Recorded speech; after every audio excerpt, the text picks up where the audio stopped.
আসসালামু আলাইকুম, আমন্ত্রণ জানাচ্ছি আইজি ক্রিয়েশন নিউজ আপডেটে। সঙ্গে আছি আমি ইমতিয়াজ আহমেদ। শুরুতেই সংবাদ শিরোনাম। ফখরুলকে রাজাকার বলল আওয়ামী লীগ, শিবিরের সাবেক নেতারা গার্ড দিলেন ফখরুল ও আক্তারকে। যুক্তরাষ্ট্রে কে এই আওয়ামী কর্মী ডিম্মি যান।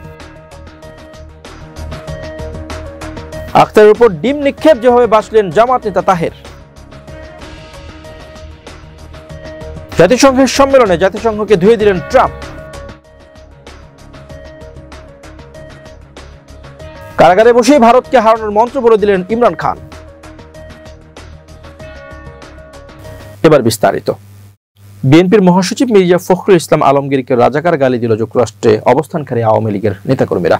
এ নিয়ে অনেকে ক্ষোভ প্রকাশ করে বলেন, গণঅভ্যুত্থানের পরে আওয়ামী লীগ পালিয়ে গেলে মুক্তিযুদ্ধের পক্ষে এই মির্জা ফখরুল রাই শক্ত অবস্থান নিয়ে জামাতের বিরুদ্ধে লড়াই জারি রেখেছেন। কিন্তু দুঃখের বিষয়, আওয়ামী লীগ এরকম মুক্তিযুদ্ধপ্রেমী মির্জা ফখরুলকেও রাজাকার তকমা দিল। জাতিসংঘ সাধারণ পরিষদের ৮০তম অধিবেশনে যোগ দিতে যুক্তরাষ্ট্রে পৌঁছান অন্তর্বর্তী সরকারের প্রধান উপদেষ্টা ডক্টর মোহাম্মদ ইউনূস ও তার সফর সঙ্গীরা। তাদের বিমানবন্দর থেকে বেরিয়ে আসার সময় যুক্তরাষ্ট্র আওয়ামী লীগের কিছু কর্মী সেখানে হাজির হয়ে উচ্চস্বরে স্লোগান দিতে শুরু করে। নিউ ইয়র্কে বিমানবন্দর থেকে বের হওয়ার পরপরই বিএনপি ও এনসিপি নেতাদের উপর হামলার ঘটনা ঘটে। বিশেষ করে এনসিপির সদস্য সচিব আক্তার হোসেনকে লক্ষ্য করে ডিম ছোড়া হয় এবং তাকে অশালীন ভাষায় গালিগালাজ করা হয়। এই ঘটনায় সামাজিক মাধ্যমে ক্ষোভ প্রকাশ করেছেন রাজনৈতিক কর্মী ও সাধারণ প্রবাসীরা। সামাজিক মাধ্যমে ছড়িয়ে পড়া ভিডিও ফুটেজে দেখা গেছে হামলার সময় মির্জা ফখরুল, আক্তার হোসেন ও তাসনিম যারা আলাদা হয়ে হাঁটছিলেন। এ সময় জামাতপন্থী কর্মীরা অনুরোধ করলেও তারা একত্রে চলেননি। ফলে সুযোগ পেয়ে আওয়ামী লীগের একদল কর্মী মির্জা ফখরুল ও আক্তারকে হেনস্থা করে। এ সময় মির্জা ফখরুল, আক্তার হোসেন ও তাসনিম যারাকে উদ্দেশ্য করে জয় বাংলা, রাজাকার, টের পাইছে সহ অশ্রাব্য ভাষায় গালিগালাজ করে আওয়ামী লীগের কর্মীরা। এ নিয়ে প্রবাসী অ্যাক্টিভিস্ট পিনাকি ভট্টাচার্য তার ফেসবুকে লিখেন, এনসিপি না হয় ছোট দল, লোকবল কম, কিন্তু বিএনপি তো বৃহৎ রাজনৈতিক দল, অথচ বিএনপি নেতাদেরকে রক্ষা করার জন্য এগিয়ে আসতে হয় জামাত শিবিরের নেতাকর্মীদের। যুক্তরাষ্ট্রের আওয়ামী লীগ সন্ত্রাসীরা হাঙ্গামা বাধাতে এসেছিল, তখন জামাত শিবিরের যুক্তরাষ্ট্র শাখার নেতাকর্মীরা বিএনপি ও এনসিপির নেতাদেরকে গার্ড দিয়ে দারুণভাবে এসকর্ট দিয়েছে। ভিডিওতে মির্জা ফখরুলকে যিনি গার্ড দিচ্ছেন এবং আওয়ামী সন্ত্রাসীদেরকে ভার্বালি প্রতিহত করছেন তিনি সিলেটের শাহজালাল বিশ্ববিদ্যালয় শিবিরের সাবেক সভাপতি মারুফ রহমান। এদিকে ডক্টর হোসাইন আহমদ নামে এক জামাত নেতা জানান, নিউ ইয়র্কে আক্তার, তাসনিম জারা এবং মির্জা ফখরুল ইসলাম আলমগীর সাহেবকে আওয়ামী বুনো সন্ত্রাসীদের থেকে রক্ষার সর্বোচ্চ প্রোটোকল দিয়ে নিয়ে যায় ঢাকা কলেজ শিবিরের সাবেক নেতা ফওয়াজ উদ্দিন, এসইউএসটি শিবিরের সাবেক সভাপতি মারুফ, এমসি কলেজ শিবিরের সাবেক সাংগঠনিক সম্পাদক আব্দুল্লাহিল ওয়াহেদ, জামাত নেতা মাহবুব আলমগীর প্রমুখ।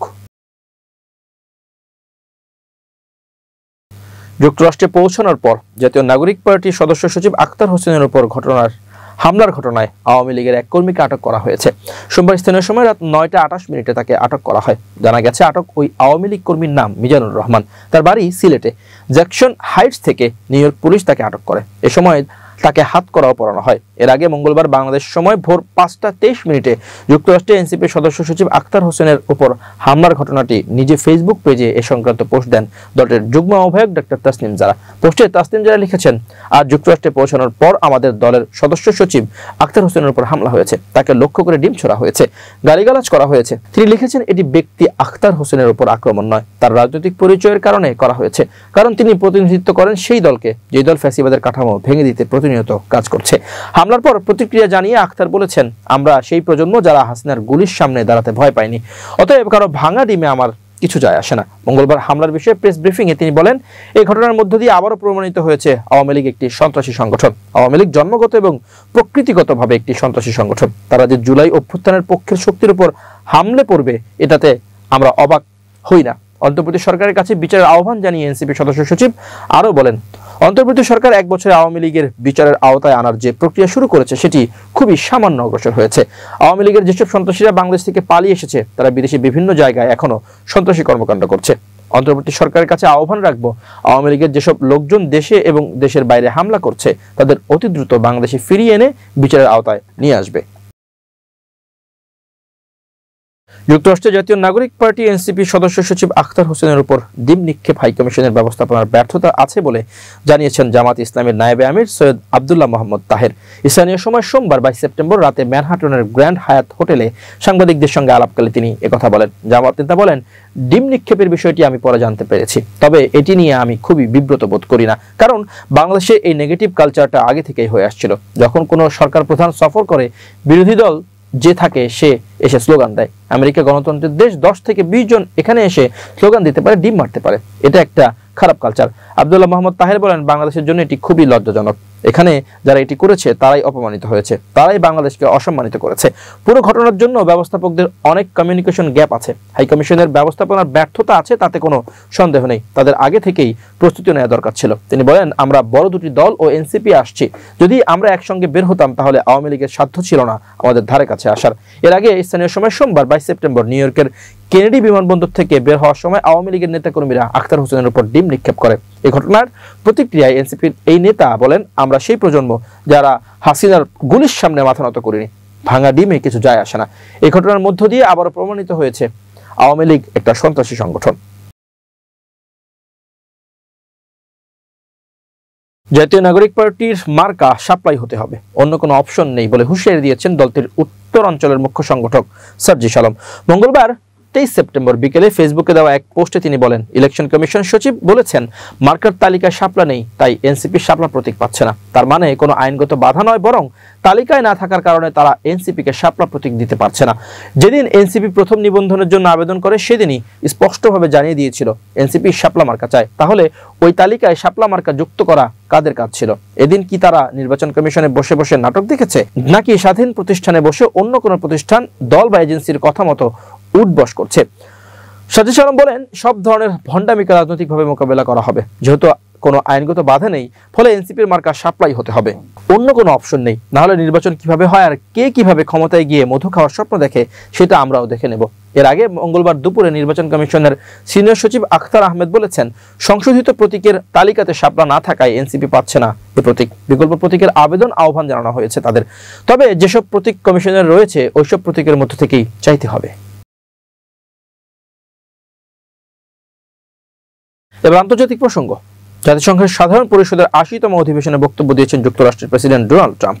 মঙ্গলবার 23 সেপ্টেম্বর অধিবেশন শুরুর দিন বক্তব্য দেন ট্রাম্প। এ সময় নিজের নির্ধারিত 15 মিনিটের প্রায় 4 গুণ বেশি সময়ে কথা বলেন তিনি। এতে জাতিসংঘের তীব্র সমালোচনা করেছেন ট্রাম্প। মার্কিন প্রেসিডেন্ট অভিযোগ করেছেন জাতিসংঘ অনেক শক্তিশালী বিবৃতি দেয়, কিন্তু বিবৃতি অনুযায়ী কাজ করে না। বিশ্বব্যাপী যুদ্ধ বন্ধে জাতিসংঘের অবদান রাখার কথা থাকলেও তাকে যুদ্ধ বন্ধ করতে হচ্ছে বলে দাবি করেন তিনি। দ্বিতীয় মেয়াদে প্রেসিডেন্ট হয়ে বিশ্বব্যাপী 60টি যুদ্ধ বন্ধ করেছেন দাবি করে ট্রাম্প বলেন, তার নোবেল পুরস্কার পাওয়া উচিত।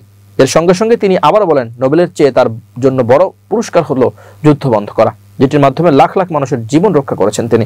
কিন্তু এত সব করেও জাতিসংঘ থেকে খারাপ চলন্ত সিরিয়ার টেলিপ্রম্পটার পেয়েছি বলে অভিযোগ করেন তিনি। ট্রাম্প বলেন, এটি খুবই খারাপ যে জাতিসংঘের বদলে এগুলো আমাকে করতে হচ্ছে। দুঃখজনক যে জাতিসংঘ কিছু ক্ষেত্রে যুদ্ধ বন্ধে কোনো সাহায্য করেনি। জাতিসংঘের উদ্দেশ্যটা কি? বিভিন্ন ক্ষেত্রে অবদান রাখতে তাদের অপার সম্ভাবনা আছে, কিন্তু তারা তাদের সেই সম্ভাবনা ধারে কাছেও যেতে পারছে না। তারা বেশিরভাগ সময় খুব কড়া ভাষায় বিবৃতি দেয়, কিন্তু ওই বিবৃতি অনুযায়ী কাজ করে না। চলমান এশিয়া কাপে ভারতের বিপক্ষে পাত্তা পায়নি পাকিস্তান। গ্রুপ পর্বের পর সুপার 4-এও ম্যান ইন ব্লুদের কাছে বাজেভাবে হারতে হয়েছে পাকিস্তানকে। আর দলের এই ব্যর্থতার খবর পৌঁছে গেছে পাকিস্তানের বিশ্বজয়ী অধিনায়ক ও সাবেক প্রধানমন্ত্রী ইমরানের কাছে। সেই সঙ্গে ভারতকে হারানোর মন্ত্র বলে দিয়েছেন তিনি। মঙ্গলবার 23 সেপ্টেম্বর এক প্রতিবেদনে তথ্য প্রকাশ করেছে ভারতীয় সংবাদ মাধ্যম আনন্দবাজার। প্রতিবেদনে বলা হয়েছে, সোমবার কারাগারে ইমরান খানের সঙ্গে দেখা করতে গিয়েছিলেন তার বোন আলিমা খান।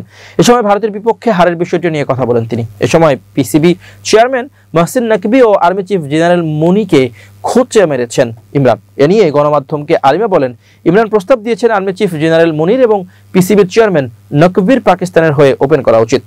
এখানেই থামেন ইমরান। তিনি বলেন, ভারতকে হারাতে গেলে আম্পায়ার হিসেবে থাকতে হবে পাকিস্তানের প্রাক্তন প্রধান বিচারপতি কাজী ফয়েজ ঈশা এবং মুখ্য নির্বাচন আধিকারিক সিকান্দার সুলতান রাজাকে। ইসলামাবাদ হাইকোর্টের প্রধান বিচারপতি সরফরাজ দোগারকে তৃতীয় আম্পায়ার হিসেবে দেখতে চান ইমরান।